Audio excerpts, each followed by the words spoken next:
what is our problem? If it's not inequality, what is it? Well, I think it's the slowing growth of the American economy, which also applies to the situation in other countries as well. Japan, certainly. European countries as well. So this is the annual average real GDP growth from 1950 to 2011. And we kind of get this gradual downward sloping line, which becomes more evident after about 1998. This is in percentage terms. See, our great growth was in the 1950s and 1960s, as you can see, 5–6% annual growth we were getting. That was the time when we built out all of our social welfare programs. But let me give you another look at this, which is a little bit more dramatic.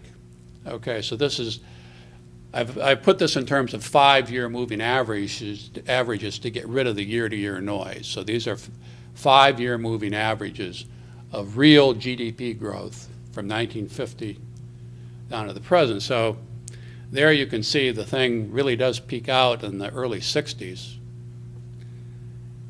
Dives there through the 70s. We get another spurt in the 80s. Recession in the early 90s. Another spurt in the Clinton years.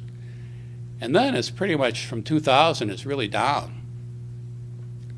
So that we're in the 2000s, we're getting GDP growth of around 2–2.5% a year, when in the 90s it was above 3%. You go back to the 60s, it's 5–6%. So we get a significant slowdown. Let me just give you one more cut at it.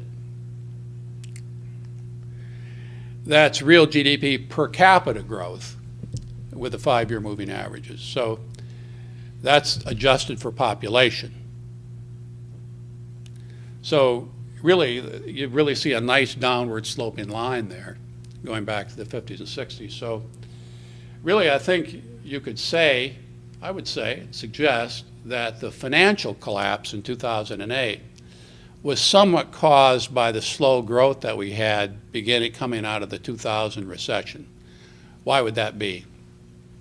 Well, in order to maintain their standard of living, people had to borrow. And they borrowed throughout the economy, aided by very low interest rates. And that growth, that borrowing to sustain lifestyles and standard of living created a kind of a bubble in the credit markets, which blew apart in 2008. But my point would be that the problems didn't begin in 2008. It can at least be traced back to 2000 and maybe structurally going back further. So I think this is the real problem in America, the slowing growth of the U.S. economy, so that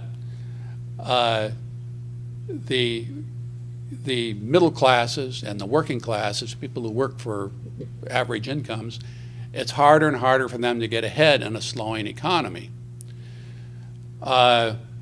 And if we want to improve their fortunes, we're not going to be able to do it by attacking the 1%. We have to find a way to grow the economy.